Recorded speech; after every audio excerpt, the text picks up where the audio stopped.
श्री स्वामी समर्थ। आजची आपली कथा आहे CEO सासू आणि उद्योजक सून।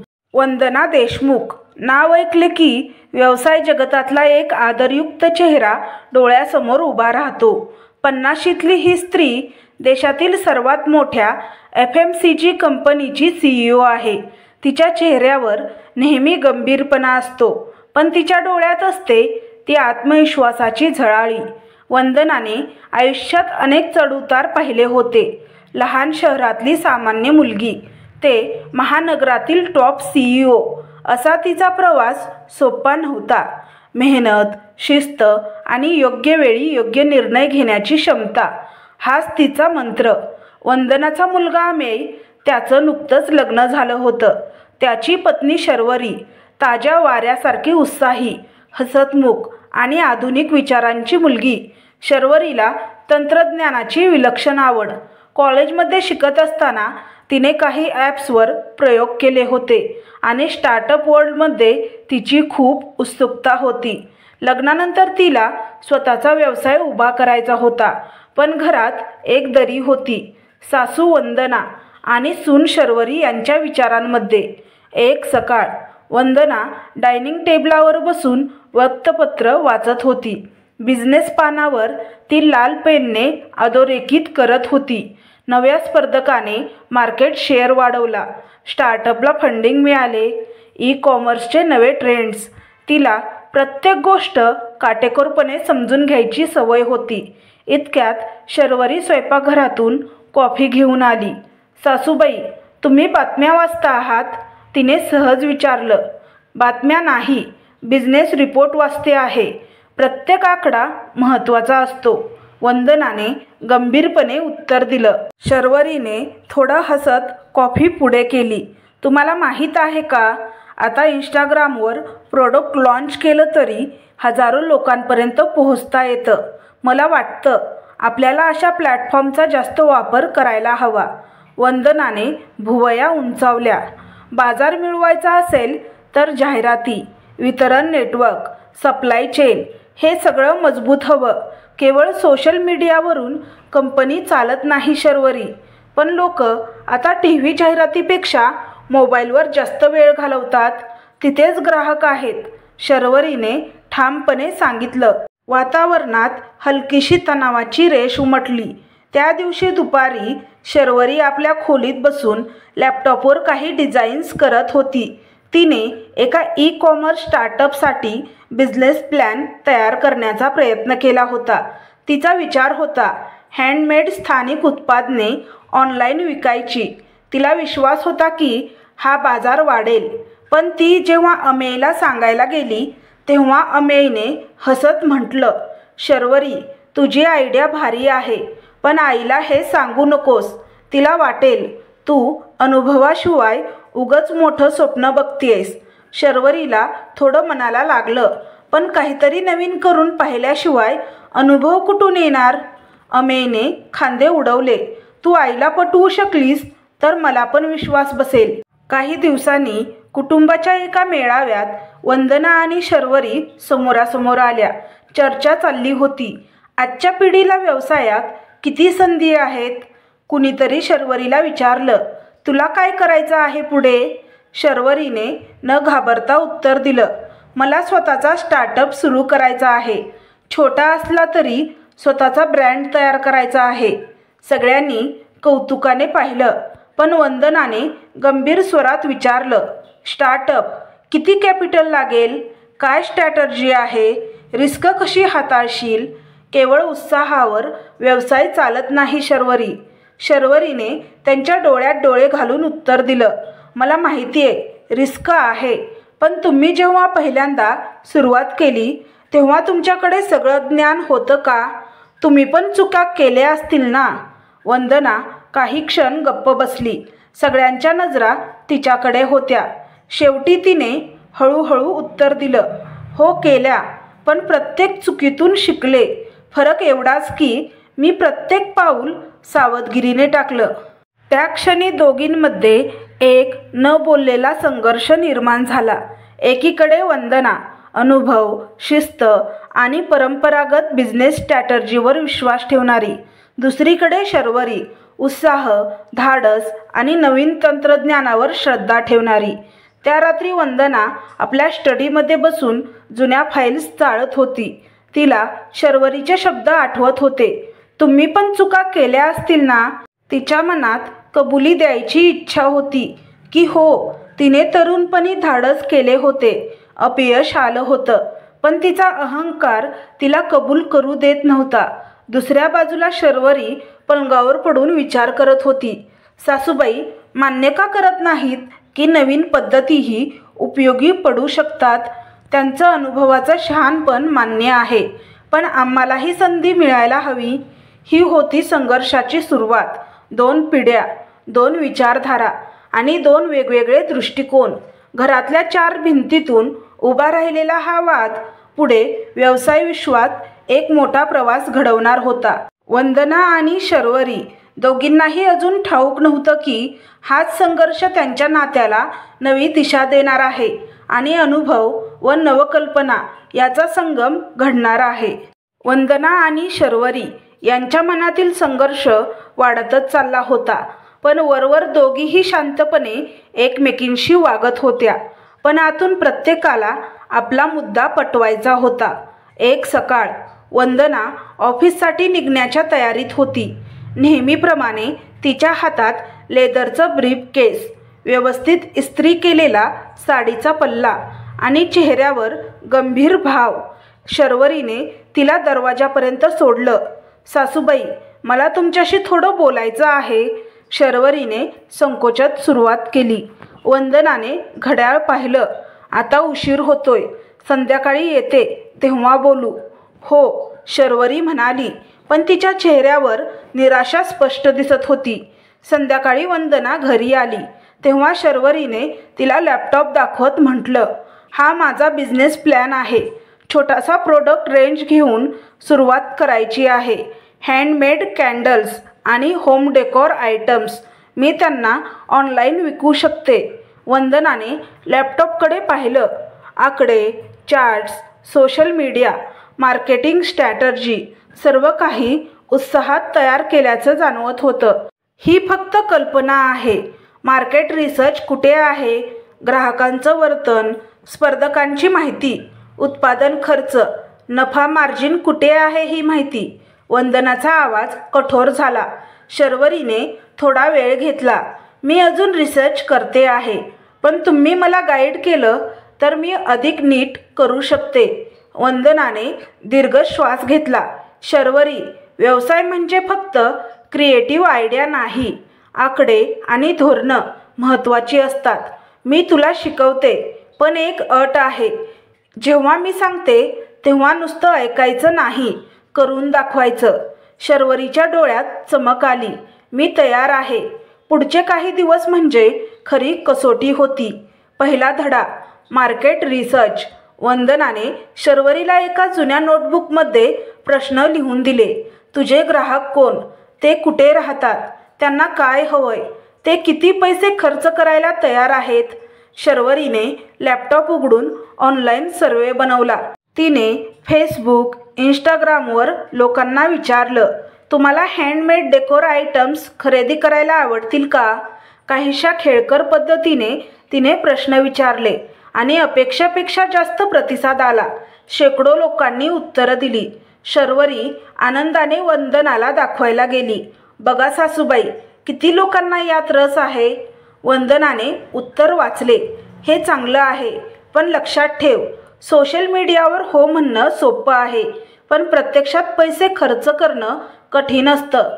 यासाठी तुला फोकस ग्रुप इंटरव्ह्यू घ्यावे लागतील. शर्वरी थोडी बुजली. मी ते कसं करू?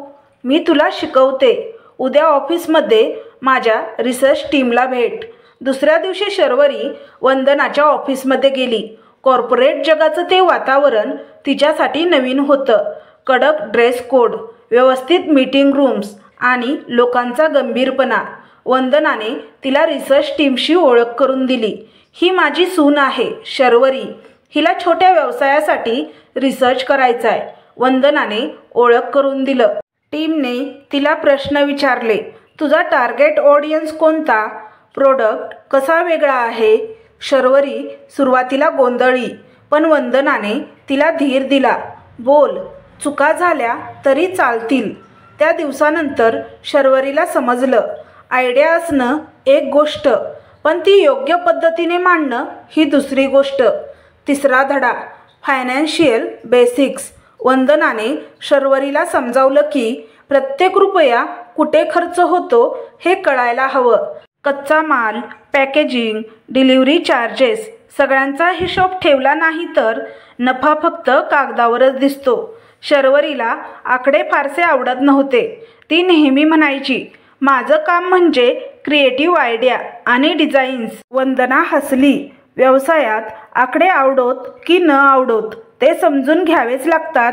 काही आठवड्यातच शर्वरीने गुगल शीट्समध्ये खर्चाचे टेबल तयार करायला शिकले. तिला कळालं, एखाद्या मेणबत्तीचं उत्पादन करायला 70 रुपये खर्च येतो आणि विक्री किंमत 150 ठेवली तरच तोट्यात जाणार नाही. चौथा धडा, स्पर्धकांचं विश्लेषण.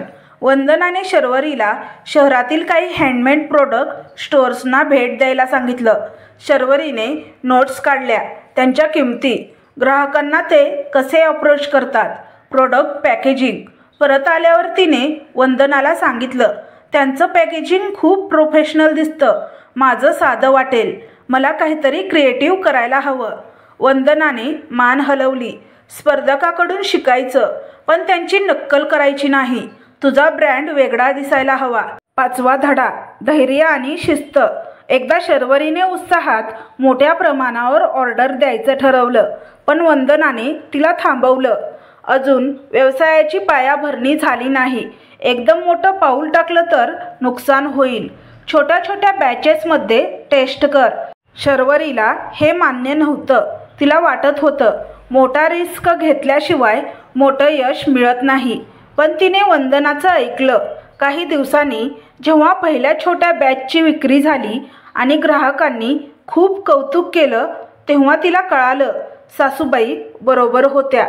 या सगळ्या प्रक्रियेत शर्वरी आणि वंदनामध्ये संवाद वाढू लागला. दोघींच्या चर्चा अनेकदा तासनतास चालत, कधी हसत, कधी भांडत, पण प्रत्येक वेळी काहीतरी शिकायला मिळत होतं. वंदनाच्या चेहऱ्यावर कठोरपणा कमी झाला होता आणि शर्वरीच्या डोळ्यात आत्मविश्वास वाढला होता. अजूनही मतभेद होते, पण आता ते केवळ वाद नव्हते, ते संवाद झाले होते. एका रात्री शर्वरीने डायरीत लिहिलं, सुरुवातीला मला वाटलं होतं, सासूबाई माझ्या वाटेला काटा ठरतील, पण आता वाटतंय त्या माझ्यासाठी गुरु आहेत. त्यांचा अनुभव माझ्या स्वप्नांना, माझ्या धाडसाला दिशा देतोय. त्याचवेळी वंदनाही आपल्या स्टडीमध्ये विचार करत होती. शर्वरी हट्टी आहे, पण तिच्यात जिद्द आहे. मला तिला थांबवायचं नाही, तर मार्गदर्शन करायचं आहे. अनुभवाशिवाय ती पडेल, पण माझ्या आधाराने ती उभी राहू शकते. ही होती पहिली भिडंत आणि शिकण्याची सुरुवात.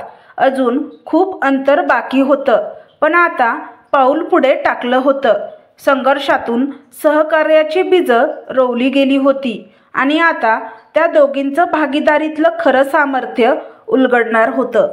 एके दिवशी वंदना ऑफिसमधून परतली तेव्हा शर्वरी लॅपटॉपसमोर बसून काहीतरी काम करत होती. तिच्या डोळ्यात उत्साह आणि एकाग्रता होती. वंदना थोडा वेळ शांतपणे उभी राहिली. तिला आठवलं, तीही कधी असंच बसून रात्री उशिरापर्यंत आकडे मोजायची, चार्ट्स काढायची. पण फरक एवढाच की तिच्या टेबलावर संगणक नव्हता, तर मोठमोठ्या वही आणि कॅल्क्युलेटर होते. काय चाललंय? वंदनाने विचारलं. सासूबाई, मी डिजिटल मार्केटिंग कॅम्पेन डिझाईन करत आहे. फेसबुक, इंस्टाग्रामवर टार्गेट ऑडियन्सला पोहोचवायचंय. मी काही पोस्ट आणि व्हिडिओ तयार केलेत. तुम्हाला दाखवू का? वंदनाने भुवया उंचावल्या. तू व्हिडिओ तयार केलेस?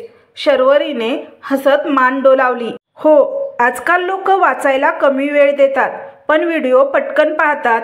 त्यात स्टोरी टेलिंग करून आपण आपल्या ब्रँडला भावनिक जोड देऊ शकतो. वंदनाने स्क्रीनवर लक्ष दिलं. साधं पण आकर्षक डिझाईन, स्पष्ट संदेश आणि प्रेक्षकांशी संवाद साधण्याची सहज भाषा. तिला कबूल करावंच लागलं की शर्वरीची पद्धत नवी होती पण प्रभावी होती. हे चांगलं आहे, वंदनाने मान्य केलं. पण लक्षात ठेव, ब्रँडची प्रतिमा फार मोकळी ठेवल्यास लोक गंभीरतेने घेणार नाहीत. व्यावसायिकता टिकवली पाहिजे. म्हणजे मी दोन्ही गोष्टी मिसळते आहे, मित्रत्वाचा सूर आणि प्रोफेशनल टच, शर्वरीने ठाम उत्तर दिलं. पुढच्या आठवड्यात वंदनाने शर्वरीला तिच्या कंपनीच्या बोर्ड मीटिंगला नेलं. मोठ्या कॉन्फरन्स रूममध्ये ग्रे सूट घातलेले डायरेक्टर, प्रोजेक्टवर फ्लॅश होणारे आकडे आणि शिस्तबद्ध वातावरण. शर्वरीसाठी हे नवीन होतं. मीटिंगनंतर वंदनाने तिला विचारलं, कसं वाटलं? शर्वरीने उत्तर दिलं, तुमचं जग खूप काटेकोर आहे. प्रत्येक निर्णय आकड्यांवर आधारित. पण माझ्या मते कधीकधी भावनाही महत्त्वाच्या असतात. वंदना थोडी हसली. भावना ग्राहकांपर्यंत पोहोचवण्यासाठी उपयोगी आहेत, पण शेवटी नफ्या तोट्याच्या तक्त्यावरच व्यवसाय टिकतो. पण मी दोन्ही गोष्ट एकत्र करू शकते, डेटा प्लस भावना, शर्वरीने आत्मविश्वासाने सांगितलं. वंदनाने तिच्याकडे पाहिलं आणि मनातल्या मनात मान्य केलं की शर्वरीच्या विचारात दम आहे. एक मोठा निर्णय घ्यायचा होता. पहिलं प्रोडक्ट लॉन्च. शर्वरीने सुचवलं की ऑनलाईन इव्हेंट करायचा, फेसबुक लाईव्ह, इंस्टाग्राम रील्स आणि यूट्यूबवर स्ट्रीमिंग. वंदनाने मात्र शंका व्यक्त केली.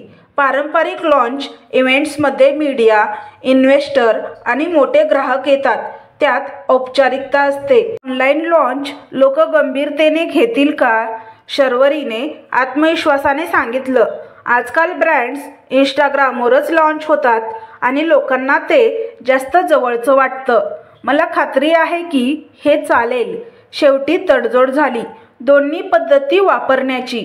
एक छोटा ऑनलाईन प्रेस इव्हेंट आणि त्यांचं लाईव्ह स्ट्रीमिंग ऑनलाईन. लॉन्चच्या दिवशी शर्वरी स्वतः कॅमेरासमोर उभी राहिली. तिच्या आवाजात उत्साह होता, पण पाठीमागे वंदनाची काटेकोर तयारी. शर्वरीने ब्रँडची गोष्ट सांगितली, स्थानिक कारागिरांचे काम, हँडमेड प्रोडक्टची भावना आणि ग्राहकांशी असलेली भावनिक दुवा. त्याचवेळी वंदनाने आर्थिक आकडे, उत्पादन क्षमता आणि वितरणाची स्ट्रॅटर्जी स्पष्ट केली. हा संगम पाहून मीडिया आणि ग्राहक दोघेही प्रभावित झाले. ऑफलाईन इव्हेंटमध्ये आलेल्या पत्रकारांनी कौतुक केलं आणि ऑनलाईन लाईव्हला हजारो व्ह्यूज मिळाले. पहिल्या आठवड्यातच ऑर्डर आल्या. सोशल मीडियावरून मोठा प्रतिसाद मिळाला. ग्राहकांनी मेसेज करून सांगितलं, आपल्या ब्रँडची स्टोरी आम्हाला खूप आवडली. वंदनासाठी हे नवं होतं. ती आकड्यांच्या भाषेत जगायची, पण आता तिला ग्राहकांच्या भावनिक प्रतिसादाची ताकद जाणवत होती. एका संध्याकाळी दोघी स्वयंपाकघरात कॉफी घेत बसल्या होत्या. वंदनाने मान्य केलं, शर्वरी, तुझ्या या तंत्रज्ञानामुळे आपल्याला जे लोक पोहोचले आहेत ते मी पारंपरिक मार्गाने कधीच पोहोचवू शकले नसते. शर्वरी हसली आणि तुमच्या अनुभवाशिवाय मी इतकं नीट प्लॅनिंग करू शकले नसते. खरं तर आपण दोघी मिळूनच हा बिझनेस उभा करतोय. तरीही मतभेद संपले नव्हते. एकदा शर्वरीने सुचवलं की ब्रँडचा लोगो कलरफुल, कॅज्युअल ठेवूया. पण वंदनाला वाटलं की साधं, एलिगंट लोगोच ब्रँडला गंभीरता देईल. दोघींमध्ये जोरदार वाद झाला. तुम्ही खूप जुना विचार करताय सासूबाई, शर्वरीने रागाने म्हटलं. आणि तू खूप वेडं धाडस करतेस. वंदनाचा स्वर कठोर झाला. दोघी थोडा वेळ गप्प राहिल्या. मग शर्वरी शांतपणे म्हणाली, आपण दोन्ही व्हर्जन्स टेस्ट करूया. ऑनलाईन पोल घेऊ. लोकांना काय आवडतं ते बघू. वंदनाला मान्य करावं लागलं. निकाल आला. लोकांना कलरफुल पण सुसंस्कृत डिझाईन जास्त आवडलं. दोघींनाही जाणवलं की तडजोड आणि प्रयोग हीच खरी गुरुकिल्ली आहे. हळूहळू वंदना आणि शर्वरीची जोडी चर्चेत येऊ लागली. स्थानिक बिझनेस मॅगझिनमध्ये लेख आला. अनुभव आणि इनोव्हेशनचा मिलाप. Mother in law and daughter in law duet startup यशाच्या दिशेने. वंदनाला अभिमान वाटला, पण तिच्या डोळ्यात समाधान जास्त होतं. शर्वरीसाठी हा पहिला पाऊल होता, पण तिच्या आत्मविश्वासाला नवी उंची मिळाली होती. त्या रात्री वंदना आपल्या स्टडीमध्ये बसली होती. तिच्या मनात विचार आला, मी इतकी वर्ष अनुभवावर विसंबून राहिले, पण ही मुलगी दाखवते आहे की नवकल्पना तितकीच महत्त्वाची आहे. कदाचित व्यवसायाचं खरं सामर्थ्य अनुभव आणि धाडस या दोन्हीच्या संगमात आहे. शर्वरीही आपल्या खोलीत लिहित होती, सासूबाई कधी कठोर वाटतात, पण त्यांचं मार्गदर्शन माझ्यासाठी सोन्यासारखं आहे. आम्ही दोघी एकमेकींना पूरक आहोत. त्यांचं जुनं ज्ञान आणि माझी नवी दिशा. आता वंदना आणि शर्वरी केवळ सासू सून नव्हत्या, तर खऱ्या पार्टनर्स झाल्या होत्या. त्यांचा प्रवास अजून पुढे जाणार होता, प्रगतीच्या आणि यशाच्या मोठ्या पायऱ्यांकडे. वंदना आणि शर्वरीने एकत्र व्यवसायाची पायाभरणी केली होती. सुरुवातीच्या संघर्षातून त्यांनी शिकून घेतलेलं धैर्य आता फळ देऊ लागलं होतं. पहिल्या काही महिन्यात त्यांच्या छोट्या उत्पादनांना चांगला प्रतिसाद मिळाला. स्थानिक पातळीवर विक्री वाढली होती, पण त्यांना माहिती होतं की हा फक्त आरंभ आहे. आता खरी कसोटी होती व्यवसाय विस्ताराची. एका संध्याकाळी वंदना ऑफिसमध्ये बसून काही आकडे तपासत होती.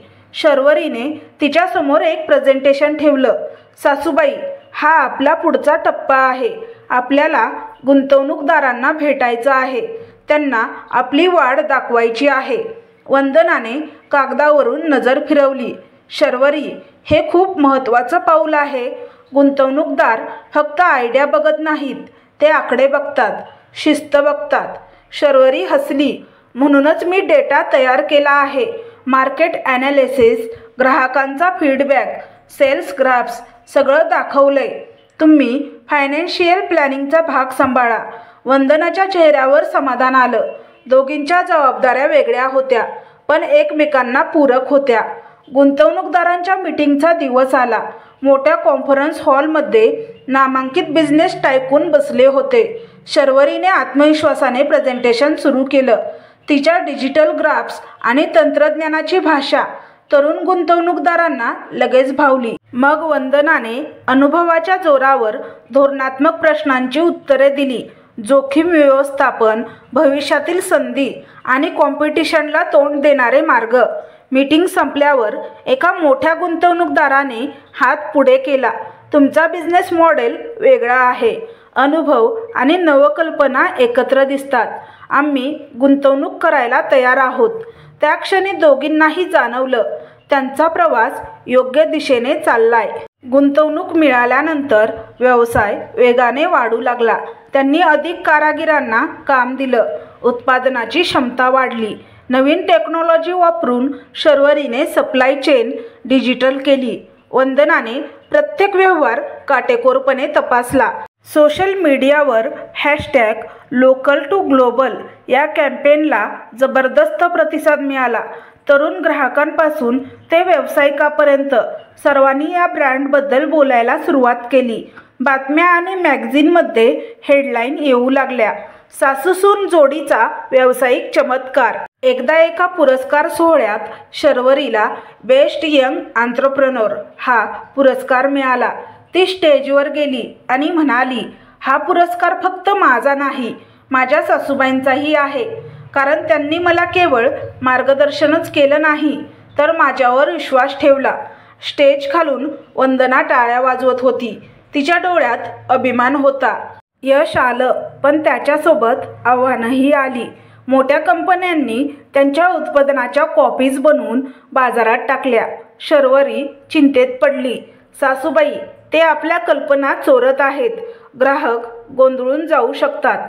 वंदनाने शांतपणे उत्तर दिलं, बाजारात कॉपीज येणं म्हणजे आपला ब्रँड लोकप्रिय झालाय, पण लोकांना प्रामाणिकपणा जाणवतो. आपण गुणवत्तेवर आणि ग्राहकांशी नात्यावर लक्ष द्यायचं. त्यांनी उत्पादनांची गुणवत्ता आणखी वाढवली. ब्रँड स्टोरीवर अधिक भर दिला. ग्राहकांना जाणवलं की हे फक्त प्रोडक्ट नाही, तर विश्वास आहे. अशा प्रकारे त्यांच्या व्यवसायाने मोठा विस्तार साधला. देशभर शाखा उघडल्या. लहान कारागिरांपासून ते मोठ्या पुरवठादारांपर्यंत सर्वांनाच यातून फायदा झाला. वंदना आणि शर्वरी आता केवळ सासूसून नव्हत्या, तर यशस्वी भागीदार होत्या. त्यांचा प्रवास अजून संपला नव्हता. पुढे त्यांना आंतरराष्ट्रीय बाजारपेठ गाठायची होती. पण या टप्प्यांवर त्यांनी सिद्ध केलं होतं, अनुभव आणि नवकल्पना एकत्र आल्यावर अशक्य असं काहीच नाही. व्यवसायाची सुरुवातीची लढाई, पहिलं यश आणि देशभर विस्तार या सगळ्या टप्प्यातून वंदना आणि शर्वरी एकत्र चालत होत्या. पण आता त्यांच्यासमोर नवा प्रश्न उभा राहिला होता, जागतिक बाजारपेठ. भारताबाहेर आपला ब्रँड नेण्याचं स्वप्न दोघींच्या मनात होतं. हा टप्पा कठीण होता, पण त्यांनी ठरवलं, आता मागे वळायचं नाही. एका रात्री ऑफिसमध्ये बसून वंदना कागदपत्र पाहत होती. शर्वरीने हातात टॅबलेट घेतला आणि तिच्या शेजारी बसली. सासूबाई, आपल्याला आंतरराष्ट्रीय ग्राहकांकडून मेसेज येऊ लागले आहेत. काही ऑर्डर्स पण आल्या आहेत. मला वाटतं आपल्याला ग्लोबल ई-कॉमर्स प्लॅटफॉर्मवर उतरायला हवं. वंदनाने तिच्याकडे पाहिलं. हे मोठं पाऊल आहे. तिथे स्पर्धा वेगळी आहे. मोठे ब्रँड्स आधीच आहेत.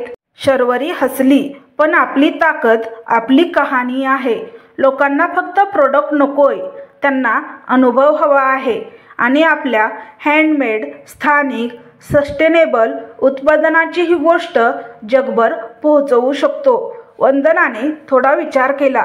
बरं, पण यावेळी आपल्याला आणखी नीट तयारी करावी लागेल. ग्लोबल सप्लाय चेन, करन्सी, कायदे सगळं वेगळं असेल. शर्वरीने आत्मविश्वासाने सांगितलं. त्यासाठी मी रिसर्च सुरू करते. तुम्ही तुमच्या नेटवर्कमधून आंतरराष्ट्रीय बिझनेस तज्ज्ञाशी बोलू शकता. पुढचे काही महिने तयारीत गेले. वंदनाने तिच्या जुन्या सहकाऱ्यांना संपर्क केला, जे आता लंडन, न्यूयॉर्कसारख्या ठिकाणी मोठ्या कंपन्यात काम करत होते. त्यांनी मार्गदर्शन केलं. निर्यात नियम, पॅकेजिंग स्टँडर्ड्स, आंतरराष्ट्रीय शिपिंग. शर्वरीने जागतिक डिजिटल मार्केटिंग शिकून घेतलं. तिने मल्टी लँग्वेज वेबसाईट तयार केली, जिथे ग्राहक त्यांच्या भाषेत ब्रँडची गोष्ट वाचू शकत होते. सोशल मीडियावर तिने ग्लोबल विथ लव हा हॅशटॅग सुरू केला. पहिलं मोठं आव्हान झालं, न्यूयॉर्कमध्ये होणारा international craft and innovation fair. Vandana आणि शर्वरीने ठरवलं की त्यांनी तिथे भाग घ्यायचा. प्रदर्शनासाठी त्यांनी खास कलेक्शन तयार केलं. भारतीय परंपरेवर आधारित आधुनिक डिझाईन्स. वंदनाने उत्पादनाची काटेकोर गुणवत्ता पाहिली, तर शर्वरीने बूथचं डिझाईन आणि सोशल मीडियावर त्याचं प्रमोशन केलं. फेअरच्या दिवशी हजारो लोक आले. शर्वरीने इंस्टाग्रामवर लाईव्ह सुरू केलं. लोकांनी कमेंट केल्या, वा, हा ब्रँड तर खूपच युनिक आहे. वंदना बूथवर ग्राहकांना शांतपणे समजावत होती, हे उत्पादन स्थानिक कारागिरांनी बनवलं आहे. आम्ही केवळ विक्री करत नाही, तर त्यांचा वारसा जगासमोर आणतो. तिच्या अनुभवामुळे तिची भाषा प्रामाणिक वाटत होती. एका मोठ्या रिटेल चेनच्या प्रतिनिधीने त्यांच्याशी बोलून ऑर्डर दिली. आम्हाला तुमचं कलेक्शन आमच्या स्टोअरमध्ये ठेवायचं आहे. त्या क्षणी वंदना आणि शर्वरी दोघींच्या डोळ्यात आनंदाश्रू होते. त्यांना जाणवलं, त्यांची स्वप्न आता जागतिक पातळीवर साकार होत आहेत. पण प्रत्येक यशासोबत नवं आव्हान आलंच. ऑर्डर मोठ्या प्रमाणात आल्या, पण वेळेत डिलिव्हरी करणं अवघड झालं. एकदा मोठ्या शिपमेंटला उशीर झाला आणि ग्राहकाने कठोर ईमेल पाठवला. शर्वरी खूप निराश झाली. आपण एवढ्या मेहनतीने नाव कमावलं आणि एका चुकीमुळे ते बिघडेल का? वंदनाने तिच्या खांद्यावर हात ठेवला. व्यवसायात चुकाही होतात. महत्त्वाचं म्हणजे त्यातून शिकणं आणि पुढे सुधारणा करणं. दोघींनी मिळून लॉजिस्टिक्समध्ये आणखीन बदल केले. नवीन पार्टनर्स घेतले, तंत्रज्ञान वापरलं, रिअल टाईम ट्रॅकिंग सिस्टीम बसवली. काही दिवसातच समस्या सुटली. एका मुलाखतीत पत्रकाराने विचारलं, तुम्ही सासू सून आहात, तरी व्यवसायात इतकं यश कसं साध्य झालं? बऱ्याचदा घरगुती नात्यांमध्ये तणाव असतो. वंदनाने हसत उत्तर दिलं, तणाव आमच्यातही होता, पण आम्ही तो एकमेकांकडून शिकून कमी केला.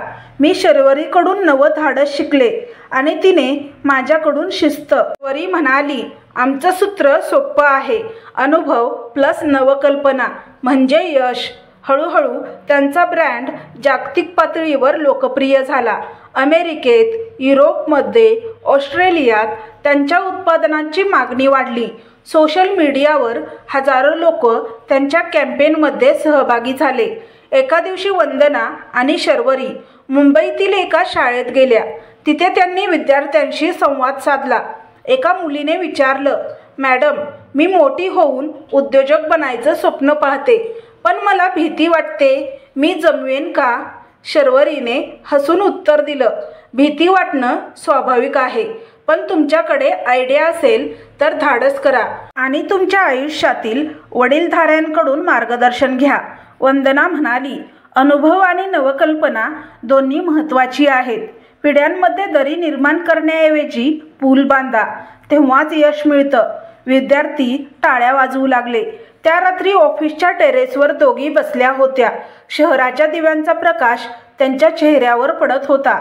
शर्वरी म्हणाली, सासूबाई, आपण सुरुवातीला थोडा वाद घालत होतो. मला आठवतं, मी म्हणायचे की तुम्ही खूप जुना विचार करता आणि तुम्ही म्हणायचा की मी खूप वेडं धाडस करते. पण आज पहा, आपण दोघी मिळून जगभरात पोहोचलोय. वंदनाने तिच्या डोळ्यात पाहिलं. हो शर्वरी, तुझ्याशिवाय मी हे करू शकले नसते आणि माझ्याशिवाय तू एकटी एवढं करू शकली नसतीस. खरं तर आपला व्यवसाय ही आपल्या दोघींची कहाणी आहे. दोघी गप्प बसल्या, पण त्या शांततेत समाधान होतं. त्यांना माहीत होतं, आता कुठलंही शिखर दूर नाही. अशा रीतीने वंदना आणि शर्वरीची कथा एका महत्त्वाच्या टप्प्यावर पोचली. त्यांचा संदेश स्पष्ट आहे. अनुभव प्लस नव्या पिढींची नवकल्पना म्हणजेच यशस्वी भागीदारी. ही कथा फक्त सासूसुनेची गोष्ट नाही, तर प्रत्येक पिढीच्या सहकार्याची प्रेरणा आहे. कारण जेव्हा जुना अनुभव आणि नवधाडस एकत्र येतात, तेव्हा भविष्य उज्ज्वल होतं. तर तुम्हाला ही कथा कशी वाटली हे कमेंट बॉक्समध्ये कमेंट करून नक्की सांगा. कथा आवडल्यास व्हिडिओला लाईक आणि चॅनलला सबस्क्राईब करा. व्हिडिओ पाहिल्याबद्दल मनापासून धन्यवाद. श्री स्वामी समर्थ.